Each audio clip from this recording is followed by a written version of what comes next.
கொடைக்கானலிலிருந்து மேல்மலை கிராமங்களுக்கு செல்லக்கூடிய பிரதான சாலையில் ராட்சத மரம் விழுந்து போக்குவரத்து பாதிக்கப்பட்டிருக்கிறது. கூடுதல் தகவல்களை தருகிறார் செய்தியாளர் கார்த்திக். விவரங்கள் கார்த்திக். நிச்சயமாக. அதாவது கொடைக்கானலை பொறுத்தவரையில் கொடைக்கானலில் கடந்த ஒரு வார காலமாக அவ்வப்போது கனமழையும் ஒரு சில நேரங்களில் சாரல் மழையும் தொடர்ந்து இந்த ஒரு வார காலமாகவே பெய்து வருகிறது. நேற்றைய தினத்தை பொறுத்தவரையில் நேற்று மாலையில் சுமார் 1 மணி நேரத்திற்கு மேலாக தொடர்ந்து கனமழை பெய்தது. இந்த கொடைக்கானல் மலைப்பகுதிகளில் சுமார் ஒரு வார காலமாக கனமழை பெய்து வருவதால் ஒரு சில இடங்களில் மரங்கள் முறிந்து விழுவது ஒரு வாடிக்கையாக நிகழ்வாக இருக்கிறது. இந்த நிலையில்தான் இன்று காலையில் சுமார் 7 மணி அளவில் கொடைக்கானலில் இருந்து மேல்மலை கிராமங்களான பூம்பாறை, மன்னவனூர், கலாவரை உள்ளிட்ட 30க்கும் மேற்பட்ட மலை கிராமங்களுக்கு செல்லக்கூடிய அந்த பிரதான சாலையில் பூம்பாறை அருகே ஒரு காய்ந்த மரம், ராட்சச மரம் சாலையின் நடுவே விழுந்ததால் போக்குவரத்து சுமார் 2 மணி நேரத்திற்கு மேலாக பாதிக்கப்பட்டிருந்தது.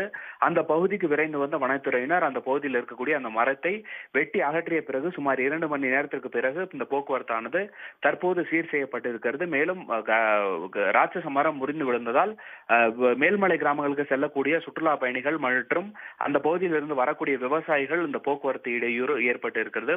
மேலும் இது போன்ற மழை காலங்களில் ஆபத்தான நிலையில் இருக்கக்கூடிய மரங்களை அகற்ற வேண்டும் என்ற ஒரு கோரிக்கை நீண்ட காலமாக இருந்து வருகிறது. விவரங்களுக்கு நன்றி கார்த்திக். உடனுக்குடன் செய்திகளை தெரிந்து கொள்ள சன் நியூஸ் பெல் ஐகானை கிளிக் பண்ணுங்க.